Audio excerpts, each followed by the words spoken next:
queen to c7. All right, so what White is doing, he's playing for the square. He's playing for the dark squares, the dark diagonal. And it's almost like the knight is going to move and it's the bishop's going to capture the knight. yeah, well, you can see, Avni, how the bishop and the knight and the pawn, this is the key square in this position. I myself play this occasionally as well, only I play it a little bit differently. I don't have the knight over there or the bishop here, but very often I do the same thing, and I play, it's like a reverse Dutch or a bird opening. Those are those are names of openings in which the knight aims for that square. So his opponent goes knight takes the knight, and now the bishop comes in and attacks the queen, and the queen moves up out of the way. Now he connects his rooks like this. His opponent goes here, and now comes that move there. Well, what White's threatening to do here, yeah, I guess he wants to go knight takes the knight. Or bishop. Yeah, well, if he goes here, he's going to knight takes, bishop takes, pawn takes, then he's going to bring this queen. So here's the threat: knight takes, bishop takes, pawn takes, and then queen here, threatening to capture that pawn with check. Maybe his opponent could go here, but then the rook will come up, and the rook will come here. This is very, very dangerous. Yeah, this is very dangerous because of the check.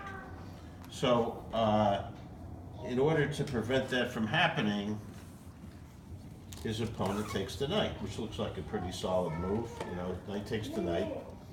And probably what he expected, he probably thought it would be queen takes the knight, and then he would go there, and now there's no more checkmate, you see?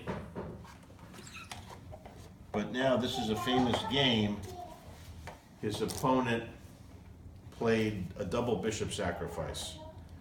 Now, several years ago, I was lucky enough to play a double bishop sacrifice against a player who's now the New York State champion. At the time, he was a strong player, but he wasn't yet the New York State champion, and it was just luck. I mean, it's just, I looked at the board and I recognized a pattern, So here's what he does. He goes bishop takes the pawn check. Now the king pretty much has to take, otherwise he'll be down a pawn. And now the queen takes the knight check, and the king goes there, and now, what do you think he plays now at this point? Remember, it's a double bishop sacrifice, so it's a pretty big hint. He already gave up the first bishop for a pawn, so what do you think he's going to do with this bishop?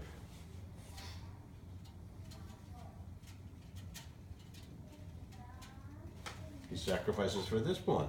See, remember in chess, it doesn't matter how much material you have, you have to try to checkmate the king. So he gave up a bishop for a pawn here, another bishop for a pawn there. Now he's threatening to come down here with checkmate, so his opponent has to take. So you might ask yourself, well, why would he do that? Why would he give up two bishops for two pawns? Well, if he can checkmate the king, but in order to checkmate the king, he has to chase the king to the side of the board. Because if the king ever is able to run away, if this rook moves and the king runs away here, there's not going to be a checkmate. So how does he force the king to the side of the board? It's very important, the next move that he makes.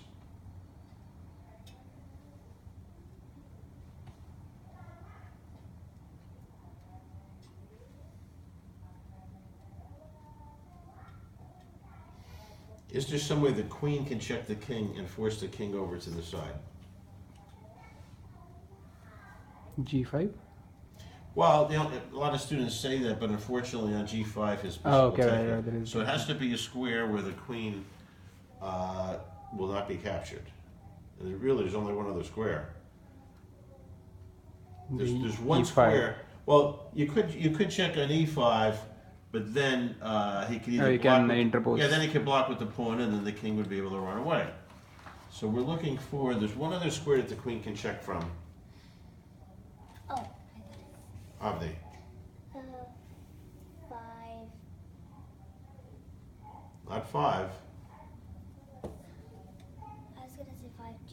That's what your dad said. No, but that there's another square on the G file that the queen can check from. What's the other? D6. Well, on G6, the pawn or the king could take you. No, it's funny. There is only one. There's only one other square on the G file.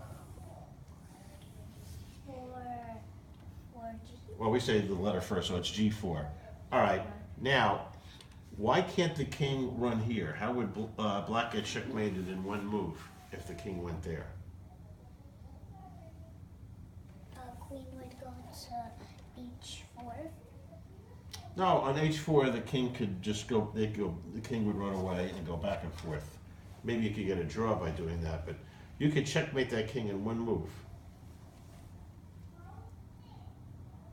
How could white checkmate black in one move here?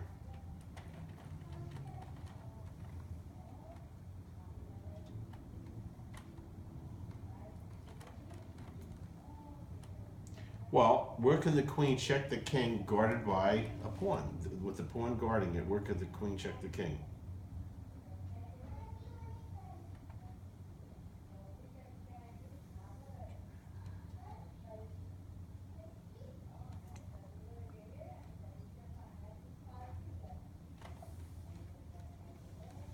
See, now is the answer that you gave before. The answer you gave Yeah, before. G5. Now the queen would go to G5 and it would be checkmate. Because the pawn's guarding the queen and the king has nowhere to run. He can't run to all these squares, his pieces are in the way.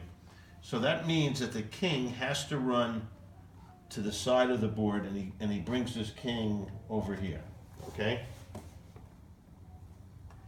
Now, you need, the queen by itself is not gonna checkmate the king. The queen needs a helper, so which one of the white pieces is gonna come up and help the queen checkmate black? What other piece can join in the attack? I mean, you could keep checking the king back and forth and get a draw, but he doesn't want to draw. He wants a checkmate. So how can you? What other white piece can move up and then over to attack the king? The rook. So the rook comes up here. And he's threatening to go here, and now the king's going to get checkmated very quickly. You'd have to block with the bishop, and then it's checkmate, you see? But black thinks he has an answer. He pushes his pawn, and now when the rook checks, he blocks with his queen. All right. He really doesn't like giving up his queen for a rook, but remember, he already has 2 extra bishops, so he doesn't mind. It's better than getting checkmated. But now comes the final move. Do you remember double attack? Remember we spoke about a tactic called, what's a double attack? Remember when we were talking about tactics? A double attack is when one piece is attacking two other pieces. Well, a fork is a kind of a double attack, but here the queen can attack these 2 bishops at the same time. What square can the queen go to where it'll attack both bishops? And they can't guard one another. Remember, the bishops can never go onto the same color as each other. So what square does the queen have to go to win one of the bishops? D7. Right, that's what he did. Queen at D7. And so which rook did he save? Which bishop did he save? So he saved this bishop, but then he lost this one, and now he was down too much material. He played on for a few more moves, but pretty much the game is over. So you can see how the idea behind these sacrifices was to open up the king position. Remember, if you checkmate the king, it doesn't matter how many pieces you have left, which is the one thing I don't like about some of these websites, because they'll tell you you're winning or losing based on the amount of material that you have, but really material is not as important as controlling the key squares. And that's really what checkmate is when you control the squares surrounding the king and the square that the king occupies. So are you hooked up to, so why don't we let them play?